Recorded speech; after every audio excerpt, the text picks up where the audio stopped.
He was known as the most dangerous man alive. If I started murdering people, there'd be none of you left. In 1987, the Today Show went to San Quentin State Prison and interviewed the infamous Charles Manson. He was unshackled and unapologetic. You know, if I wanted to kill somebody, I'd take this book and beat you to death with it, and I wouldn't feel a thing. The interview sparked controversy within NBC. We here on the Today Show staff debated among ourselves whether to air his answers. Half of our staff said absolutely not. In the end, just 7 minutes aired on the Today Show. And now, 20 years later, former FBI profiler Candace DeLong examines the entire interview. He certainly has his issues mentally and psychiatrically, but he is not seriously mentally ill. Making sense of the mind of Manson.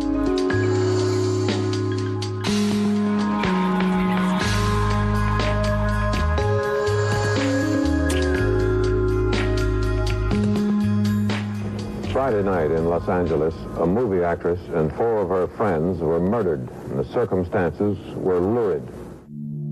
The news out of Los Angeles, August 10th, 1969, was shocking. 5 people had been brutally murdered. Among the dead, Roman Polanski's wife, Sharon Tate. She was 8 months pregnant. She'd been stabbed, repeated stab wounds. One of the victims had a hood placed over his head, and the word pig was written in blood on the door. But the carnage wasn't over. The following night, police found 2 more victims. Lino LaBianca, a supermarket owner, and his wife had both been stabbed to death, repeated stab wounds. On his body, the word war had been carved in the chest. Then, with blood, the killer had scrawled on a refrigerator door the words, "Death to pigs." Hoods had been placed over the heads of both victims. Despite the obvious similarities between the 2 murder scenes, Los Angeles police failed to make any connection until jailed Manson follower Susan Atkins began talking. Her story was chilling. A lawyer for a girl involved in the peculiar gang which may have killed Sharon Tate and her friends described the killings today. The lawyer, Paul Caruso, said 5 people dressed in black entered Miss Tate's home after cutting the power and telephone lines and went methodically about the business of killing 5 people. The next night, he said, they killed a husband and wife, took a shower in their home, calmly ate some food, and left. Caruso represents Susan Atkins, a member of the gang, or commune. He said she and the others were completely under what he called the insane influence of Charles Manson. It's all a play, isn't it? Manson and his followers Charles Tex Watson, who did most of the actual killing, Patricia Krenwinkel, shown here on the left, Leslie Van Houten, and Susan Atkins, were all convicted and condemned to die in the gas chamber. Their sentences, however, were later commuted to life when California temporarily dropped the death penalty in 1972. Not long after, the FBI began researching serial killers and developed a profile on Charles Manson. One of the profilers who would study him was Candace DeLong. What drew you to the study of Manson? In training to become a profiler, we learned about all different kinds of criminal minds, and he was one of the many, many people that we studied. He was fascinating because a lot of people think Charles Manson is a killer. In fact, he directed others to kill. Manson personally killed just one of the 9 victims, the cowboy and aspiring actor, Shorty Shea. Still, Manson is thought by most people to be a serial killer. The whole image is one of intense evil, I guess, a frightening character who might lash out at any moment. People almost seem to be afraid of him when they're in his presence. I think that's a very accurate assessment, that people are afraid of him, and I think he enjoys scaring people. Hello? How do you do? How do you do? In 1987, 18 years after the murders, Manson agreed to talk with Today Show correspondent Heidi Schulman at San Quentin State Prison about the book Manson in His Own Words, an autobiography of sorts told to former prison mate Newell Emmons. If I liked this book, there'd be a lot of people that probably wouldn't buy it. But if I don't like it, everyone that doesn't like me will probably buy it. You said you weren't impressed with it. No, not really. No. Why not? Well, we are good friends, but we don't live in the same road. He's walking on one road and I'm living on another one, you know. He's making money and he's in business to be a writer. That's his trip. That's not my trip. I'm not into that. And he's kowtowed himself and compromised himself to the public. I think the public is full of it. They're a bunch of ants that want to eat me up, and they feed on fear and things they're insecure about. They want to blame someone else, like a bunch of chickens pecking on each other. Well, I fell up underneath the pecking order, and I was convicted for being the father of this country. I was convicted for being Jesus Christ and the devil. Now, if that makes any sense to your reality, public, you know, there's something missing in your world. I can tell you, having dealt with very crazy people for a long time, if he truly believed what he just said, he wouldn't then look into the camera and say, and if that makes any sense to you. He certainly has his issues mentally and psychiatrically, but he is not seriously mentally ill. In fact, if he were seriously mentally ill, for example, such as an untreated schizophrenic, hearing voices in it, he probably would not have been successful in getting anyone to follow him anywhere. This, though, is a particularly dangerous kind of condition. Oh, yes. Because of his ability to play it as if he is crazy, but really isn't. You can't blame someone for 9 mayhem murders unless you want to say that I have laid plot and design to destroy you. And I'm working to save my air, my water, my trees, and my wildlife. And I'm trying to do away with society. I tried to stop Nixon, and I stopped him dead in his tracks. I tried to stop the Vietnam War, and I did it. What do you think of that? Rather omnipotent, isn't he? But it's also not uncharacteristic of people that are successful in getting other people to go with them. And all the things I did without breaking the law. Because your law is 1776. You got jet airplanes going 6,000 miles an hour, and you're reading books that was written on the back of horses. Why don't you tell the public what's really going on? Why don't you tell them the water is so bad the fish can't live in it? Why don't you tell them that the polar caps are melting because you're creating so much heat with this machine? You see what I'm saying? But now I want to point something out. Yes. This is a long time ago. Yes. Well, if you recall, back in that era is when an awareness of our environment and the harm we were doing to it, people became aware of it for the first time. And one of the things that Manson repeatedly does throughout this interview, and that he also did with these young people then, is kind of puts himself out there as the savior of the environment. You think I'm bad? You think I hurt someone? Well, what about you? You're destroying the air. You're destroying the water. The polar caps are melting because of you. I'm not so bad. I care about the environment, but you. You won't face the fact that there's a holy war moving upon the planet Earth. You couldn't see the blood splattered all over the walls. Manson's distorted worldview, when the mind of Manson continues. In 1967, the Haight-Ashbury district in San Francisco was the epicenter of a wide-open, anything-goes atmosphere of the late 60s. It was here that small-time crook Charles Manson landed after 7 years in prison for running prostitutes and writing bad checks. Manson claimed to be like everybody flocking to Haight-Ashbury, if just a little older. He told most people he was searching for peace and love, just like them. But his dark side soon took over.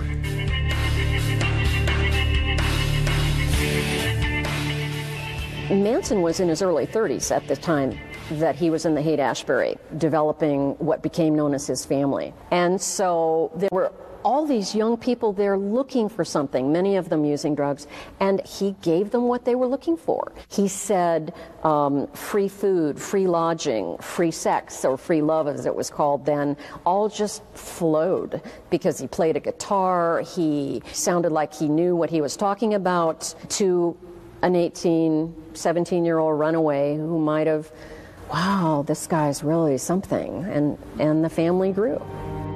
As his family grew, Manson, a racist at his core, became increasingly paranoid about a war between blacks and whites. Then in December 1968, the Beatles released the song Helter Skelter. Manson believed the lyrics predicted a race war. He began calling the war Helter Skelter. One of the things that apparently he was trying to do was hide out on the desert with his clan. And when the race war was over, everything would be fine for him and his family to come back in, essentially, and take over. A rather elaborate, what I would call delusion, based in personal hatred. And then he would spark it with these murders. That he would spark it, and that these murders, well, the word helter-skelter was actually written at one of the homes. In the book, Manson, in his own words, Manson admitted to planning the Tate and LaBianca murders. But in this 1987 interview, he steadfastly refused to admit guilt or show any remorse for his actions. You won't face the fact that there's a holy war moving upon the planet Earth. You couldn't see the blood splattered all over the walls. Now you say you want to blame one guy for it. I seen it. I witnessed it go by. I seen the children, what they were trying to do, and I was sympathetic with them.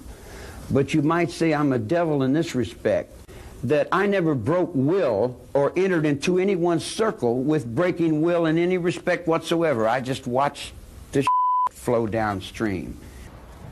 He had nothing to do with anything. You know, I just watched it all go by. That reminds me of the night they entered the LaBianca home, and he tied up those two people and then went outside. But he didn't have anything to do with a knife plunging into a chest. Therefore, he's okay.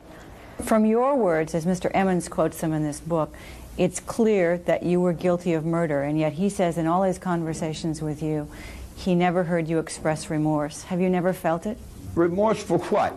You people have done everything in the world to me. Doesn't that give me equal right? Well, there's your confession right there. Remorse for what? Look what you've done to me. Doesn't that give me the right? I take that as a confession.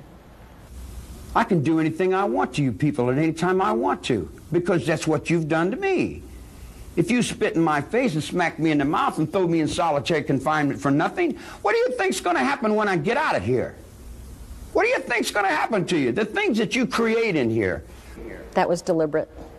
What do you think's going to happen when I get out of here? And then he turns and looks right in the camera and opens up those eyes of his. It's a threat. It's, I'm really dangerous, and you better learn it now. And what? Keep me in here? Where I am? Where I'm safe? Actually, the day before, if not the morning of, Charles Manson's release from prison, there were many releases from prison, but the last one, before he went in for these crimes, he begged the parole board not to release him. He said he could not live on the outside. He had tried it. He had always failed. You don't feel guilty at all? There's no need to feel guilty. I haven't done anything I'm ashamed of. Maybe I haven't done enough. I might be ashamed of that, for not doing enough, for not giving enough, for not being more perceptive, for not being aware enough, for not understanding, for being stupid. Maybe I should have killed 400 or 500 people, then I would have felt better. Then when I felt like I really offered society something. Have you never felt remorse for the crimes you committed? What crimes? I told you I haven't committed any crimes. I don't break laws. There's no need to break a law. Why should I break the law? I'm in God's will. Do you feel guilty? Do you feel guilty for the thousands and millions of Indians that you destroyed? Do you feel guilty for the gas chambers where you've killed the Jews? Do you feel guilty for timeless, endless? How far can you go back and say guilty of what? Guilty of what? There's no need to be guilty. Then you're going to make me suffer till I say, okay, now I feel guilty. And then you feel secure now that I feel guilty?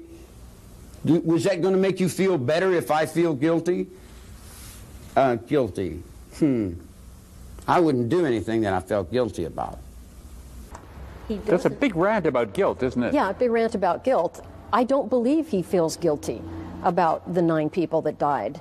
Do you believe that he does think it was a small, rather insignificant thing compared to what the wider society has done to him? That is his belief, and that is what he's not going to let go of that. When we come back. Follow me. Did you have any choice? You'll all follow me. So, why did anyone follow him?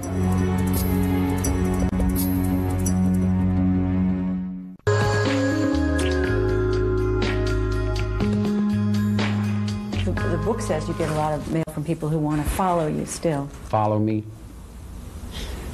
Did you have any choice? You'll all follow me.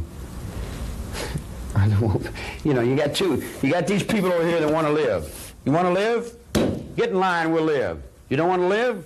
Hurry up. You know, the gate's open. You know, do your thing, man. Here, give them some coke. All Charlie's friends get free coke. Give them cocaine. Let them go, man. If they want to commit suicide, get some suicide parlors out there and let all them self-destructive idiots go. All the people that want to live, stop cutting down trees and stop polluting the ground. You dig? Let's clean up the world we live in, you know? Hey, how you doing? You still in there? Is anybody there? Susan Atkins, Patricia Krenwinkel, Leslie Van Houten, Tex Watson. They followed Charles Manson and they killed for him. All were young, impressionable, and looking for another way. At one point, Manson had more than 20 followers, many of whom believed he was Christ returned. Some stayed devoted to Manson throughout the trial and later at prison, a testament to his influence, perhaps, or their gullibility. I can see how Charles Manson did what he did and the power trip he was on. And what's fascinating to me are people that will become the followers of someone like this and stay devoted to them beyond reason. And do things for them. For such a long time. For such a long time, yes. It certainly makes you wonder about the core personality of someone who so willingly essentially devotes their life to another person. Yet we see this kind of thing over and over. Waco, Texas, the Koresh flock, and there's others. You use the word flocks. Those flocks stay with the leader in many other cases besides this one? Frequently. What is it? Is it the fact that the initial commitment was so enormous that they somehow psychically can't afford to let it go? It might be that. It also could be that the devotion takes on an obsessional nature. Mm-hmm. If someone is prone to obsess, they're not going to be likely to let it go. They won't want to let it go. And you say you could never have had in the world as many followers as you have because of the sensationalism. I never had any followers. I had a lot of friends. They weren't followers. They were friends. They were people that we sat down and we were honest with. We smoked grass and we sat in a circle and looked at candles. You know, there was no followers. There was no leaders. He corrects her when she says followers, and he says, no, these were friends. Many of them were so afraid of him, they refused to testify or cooperate with the police in any way. And a number of his friends ended up dead under unusual circumstances. One with a bullet in his head, supposedly that he got from playing Russian roulette with the group. So his friends were very frightened of him hurting them. It's just a bunch of intelligent people trying to put some order into their existence. They're trying to get out from underneath what their parents left them. They're trying to get unlocked from the Second World War. They're trying to get out from the burning monk that's in the street burning himself to death because there's something that's not right, something's off balance. Did you ever take it back upon yourself to say that you're responsible for Helter Skelter? Did Jerry Rubin and A.B. Hoffman and Dr. Timothy Leary take any responsibility for the children that they said that I influenced? You know, you want to drop the blame on Charlie and say it's all Charlie's fault. What did you do? I do the best thing I know how. Nothing. I play music and I smoke a little grass now and then because it helps me and I like to relax with it. That's about it. I don't see anything wrong with drugs. Drugs is all right if you don't misuse them. If you misuse them and you're misinformed about them, then you make a big bad thing about them. And that's what the public has done. Charles Manson, drug counselor. He's going on and on about not misusing drugs. He used drugs, serious drugs, mind-altering drugs, LSD, extensively with his followers. Some of them have reported after the group would have dinner, they would drop acid, and he would get on this pedestal kind of thing and do his preaching to them. He definitely knew the effects that drugs could have, and he used it to his advantage. You know, if I wanted to kill somebody, I'd take this book and beat you to death with it, and I wouldn't feel a thing. It'd be just like walking to the drugstore. I believe that. But yet you want to come and say, do you feel blame? Are you mad? Do you feel like why don't you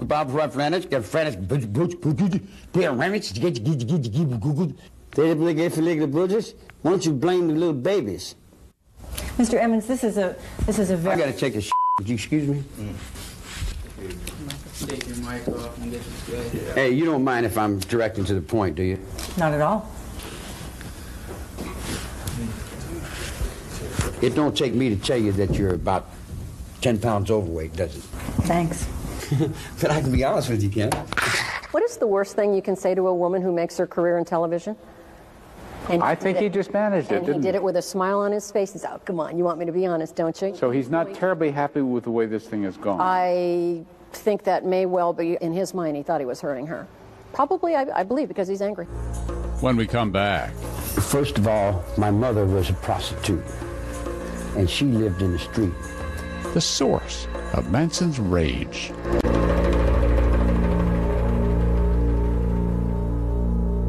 How you doing, Charles? Good. How are you this morning? Charles Manson was responsible for the murders of 9 innocent people.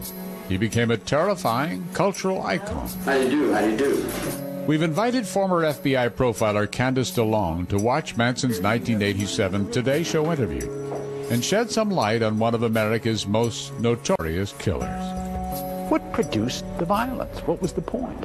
Well, I think where the violence comes in is the psychopathic or antisocial, if you will, nature of Charles Manson. This is a man who had a, to say the least, troubled, undisciplined, abusive childhood and neglected, and did not have good parental supervision. It just was chaotic, a chaotic life. Charles Manson was born No-Name Maddox on November 12, 1934, in Cincinnati, Ohio, to 16-year-old Kathleen Maddox. Kathleen was a hard-partying thief first and a mother a distant second. Manson acted out accordingly, and from the age of 12 spent the bulk of his life in reform schools and prisons. He never knew his father, and as for his relationship with Kathleen, it was, to say the least, complicated. Though his mother denied it, Manson often claimed she was a prostitute. If you got a game going, you know, and you need somebody for an excuse, first of all, my mother was a prostitute, and she lived in the street. So you can't very well say that I pimped my mother when she gave me some milk.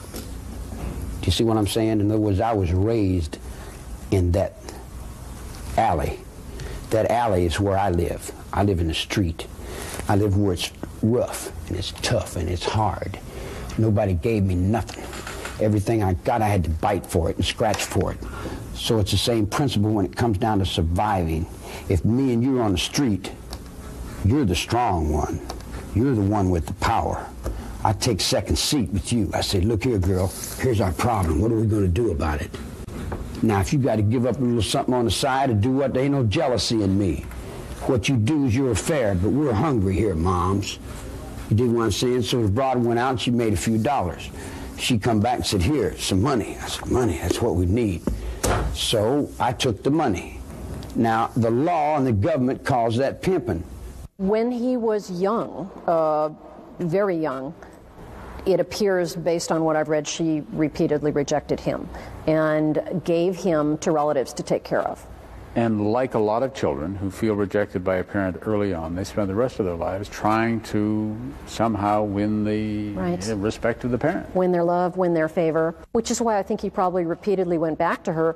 There was at least one time the condition of his parole was that he not live with his mother, which is exactly what he did. What happens to a person's attempts to become a mature human being when they feel they're lacking that kind of love and support from a parent? It can be very difficult for a child who suffered parental deprivation of the magnitude that Charles Manson did to develop a whole, complete, mature, loving, warm personality that doesn't have a lot of flaws. Do we know anything about what his mother's run-ins with the law may have been, or her behaviors? Well, she had him when she was 16, and relatives some people describe her as being, she was loose and liked to drink and live on the streets.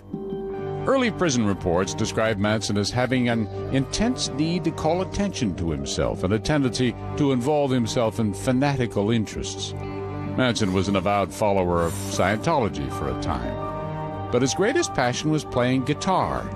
It was a talent for singing and songwriting, as well as Manson's entourage of available young women, that grabbed the attention of some in Los Angeles' music elite, including Beach Boys drummer Dennis Wilson. I lived in Hollywood, and I had all that, the Rolls Royce and the Ferrari and the pad in Beverly Hills. I had the surfboard and the Beach Boys and the Beasties and the Neil Diamond and the Rob Scott and the Jimmy Schiffrin and Elvis Presley's, Mesca Bestleys and all them guys. The Dina Martins and the Nancy Sinatras and the Gaffer Safran. Will you do it to me? I hear you do it good, honey, and all that kind of, will you come up to my house later? So I went through all that, and I seen that was a bigger prison than the one I just got out of, and I really didn't care to go back to prison. See, prison doesn't begin and end at the gate. Prison is in your mind. It's locked in one world that's dead and dying, or it's open into a world that's free and alive. Drugs, LSD, I don't consider a drug. I don't consider peyote a drug. Those are more or less religiously significant awareness, mind-expanding apparatuses that come from the intelligence of the universe.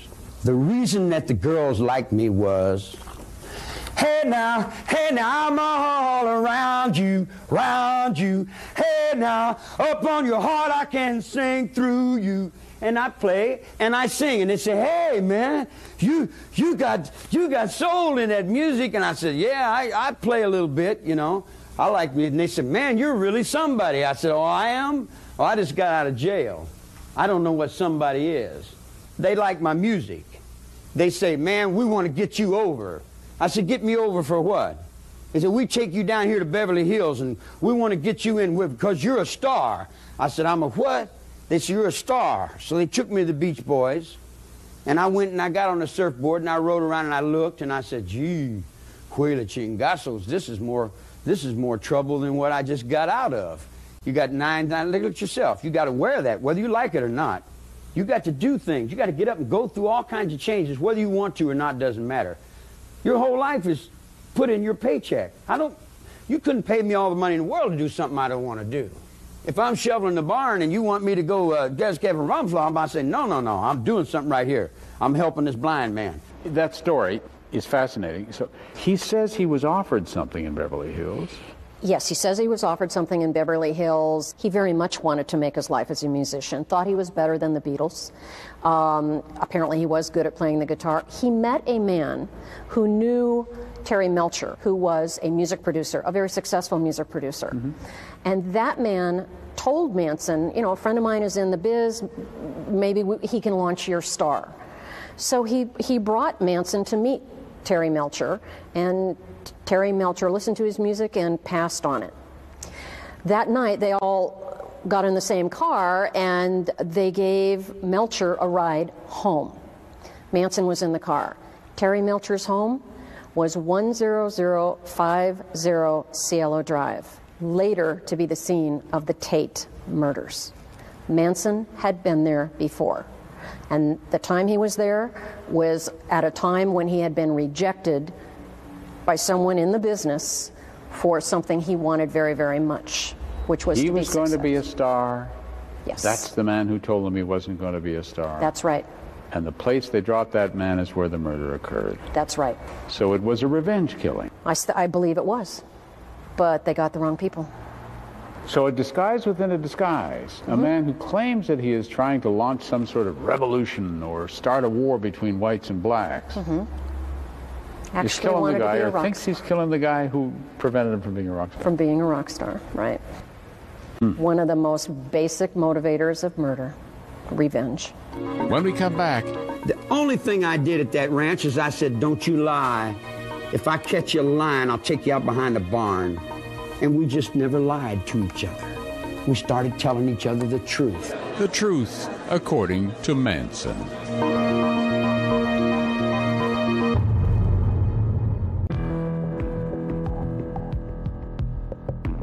The only thing I did at that ranch is I said, don't you lie.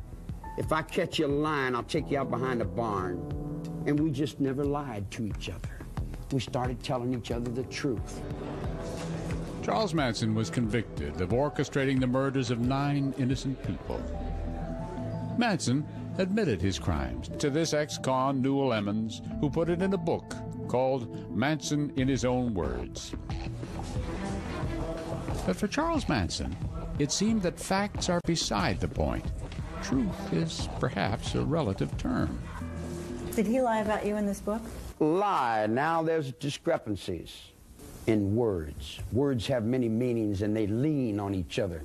And each person has their own interpretation.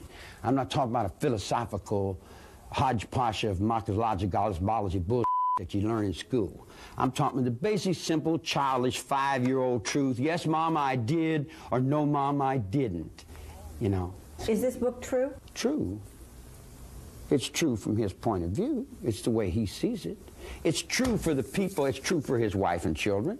It's true for the people that want it to be true. That's when you're dealing with the public. You deal the public off the bottom. You deal them what they want to buy and what they want to hear. There's a certain amount of honesty that exists in the world of crime. The outlaw must be honest with himself, first of all, to be able to face the things that run in the world of the outlaw. Someone comes to me and says, we're going to kill so-and-so. I'll tell them, huh? What do you think about that? No, I don't think about it. I'm not mad at him. I don't even know the dude. They say, well, we're going to get him. I said, well, what do you want me to do? They say, you want to come with us and help us? I said, nope. I'm not breaking no laws this time. I'm not breaking no laws this time. Can't that come into your brain? I did not break the law. Jesus Christ told you that 2,000 years ago. You don't understand me. That's your trouble. Not my fault because you don't understand me. I don't understand you either. But I don't spend my whole life trying to put the blame over on you because my cigarette didn't light or because something didn't work right. What do you want to call me a murderer for? I've never killed anyone. I don't need to kill anyone. I think it. I have it here. I don't need to live in this physical realm. I walk around in the physical realm, and I put on the faces, and I talk, and I play, and it's this big act, man. In the spiritual world is where I live. I exist in places you never even dreamed of. You know, you almost hate to think of Manson thinking that he contributed something personally to knowledge about human behavior. But he has, hasn't he? What we learned from Manson is how somebody can be affected to a point of having psychiatric problems and still be charismatic and manipulative enough and have enough going on upstairs to plan and organize 2 massacres. Very organized killings. I don't fit in society and I am incompetent. I've never been a success at anything. I even got to the point where I didn't want to be a success at anything. What would being a success, what does that mean, you know? Money? Oh, I've had all the money in the world 3 times and I had to give it back. That's a stupid little game, you know? I hardly even think about too much. It's hard for me to remember breakfast. In fact, if I didn't have 2 or 3 girls to help me, I would pretty much be lost and I wouldn't know what the hell I'm doing. I think that's the most sincere statement he's made in the entire interview. He's calm now, he's relaxed. His whole demeanor, I think, has changed from the rest of the interview. And my whole life I've burglarized a grocery store, stole some nickels and dimes, busted open a stamp machine, stole a few automobiles, and cashed a couple checks. I'm a petty car thief. I've been with prostitutes and bums and winos and all my life. The street is my world. I don't pretend to go uptown and be anything fancy.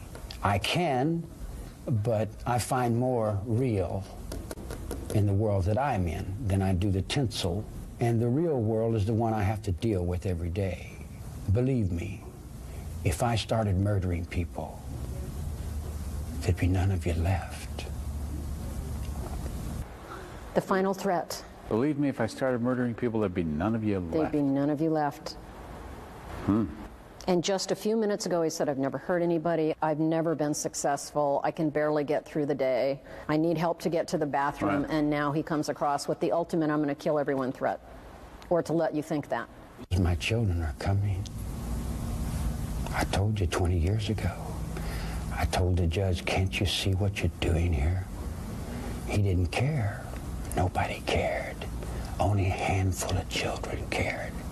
They cared enough to give their all. He's all over the map in every imaginable way here. Yes. He has his drum that he beats. He's got his ongoing themes. But his repertoire actually isn't all that big. It's the environment, using it as a shield, the I'm not so bad, the I'm very, very bad. Yeah. The I don't feel guilty because I've never done anything wrong. The I should have killed 400. And at the base of it seems to be a very serious persecution complex. I wasn't chosen. I should have been chosen. Or something to that effect. I didn't have a chance. I'm so talented. Why can't other people see it? When we come back. Bottom line is this.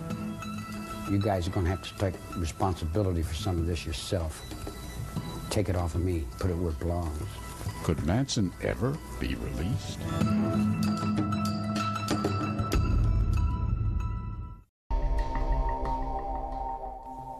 After more than 4 decades behind bars, Charles Manson is no longer considered a cult leader, much less the most dangerous man alive. He's just California State inmate B33920. Manson has been denied parole 12 times. His next shot won't come until around 2027, sometime near his 92nd birthday. A lot of people worry every time he comes up for parole. What if he gets out? Now, the likelihood seems slim, but what if he did get out? I agree with you. The likelihood is very slim that he would get out. However, I don't see Charles Manson as the most dangerous man in the world, as he's been called, but I don't see him as a harmless man by any means. There's no reason to believe that his belief, which I believe borders on, if not outright is, a delusion, is ever going to change. That delusion that its society stinks and needs to be punished will probably die an hour after he does. Murderer. That's the damnedest thing in the world, murderer. When you go to the abortion clinics, is that murder? When you take a man's life a day at a time in a cage, do you feel guilty about that? All these kids you got locked up in these cages over here, do you feel guilty about it? Do you feel guilty? Do you feel like your money's got blood on it? When you take in your news media and you lead a whole wave of children into gangbusters and you lead them into Rambos and combats and they all go off and they go off in some crazy, let me take you down to strawberry fields. Bottom line is this, you guys are going to have to take responsibility for some of this yourself. Take it off of me, put it where it belongs.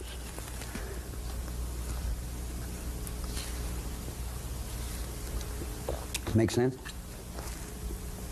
You'd agree with anything anyway.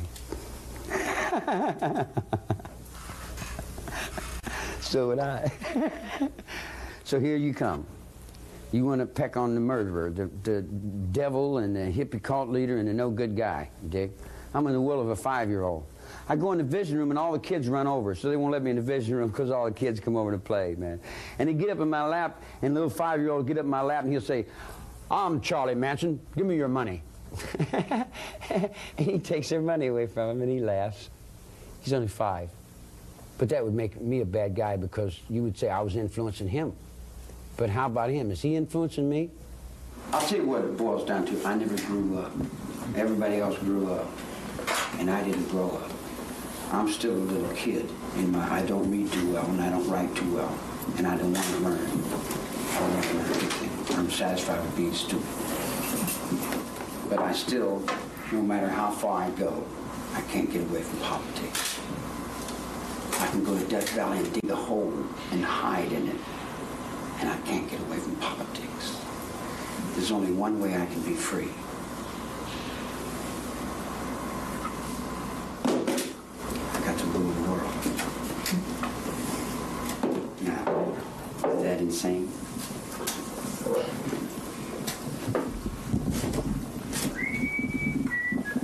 Now I go back to solitary confinement, and when you all leave, do you feel guilty that a man has spent 18 years in solitary confinement in the United States of America? Why don't you go ask the Russians if you could help them with your human rights? And here's another thing I'd like to flash on you guys. All you Johnny Carsons and all you comedians who get up there and tell jokes about Charlie Manson, what would you do if I was in the same room with you? Would you tell jokes about me then? I'd like to go on the Johnny Carson show. Say, you know what this beard covers up, Johnny? You know what this beard covers? Hard.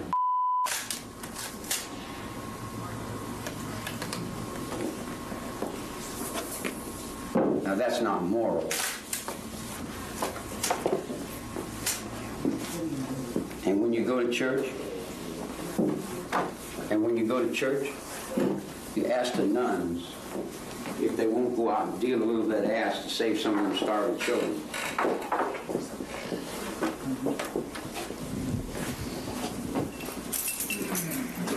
You want this wedding ring I got with all these X's on it?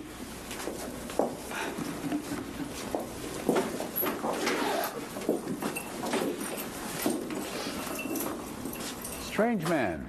He employs a profound disconnect between being involved in the murders of at least 9 people and deserving to be in prison.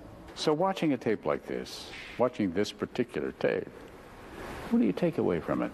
I think what I'm seeing here, it makes me sad. This is what happens when we don't take care of our children. Warm, happy, nurturing families do not produce people that grow up and kill other people for fun or revenge. The probation and parole agencies need to be more mindful how they treat and what they do with pre-adolescent and adolescent juvenile offenders. There's a notion a lot of people have that a person is born bad, that Charlie Manson must have been born bad. I think there probably occasionally is a bad seed, and that despite good nurturing and good parental love and supervision, a bad person can come from that. But the vast majority of men that became serial killers came from very dysfunctional families and were victims of physical abuse, mental abuse, and sometimes sexual abuse at the hands of their own mother. And so the lesson is go back to the beginning and treat your children well. Thank you so much for this, being with us.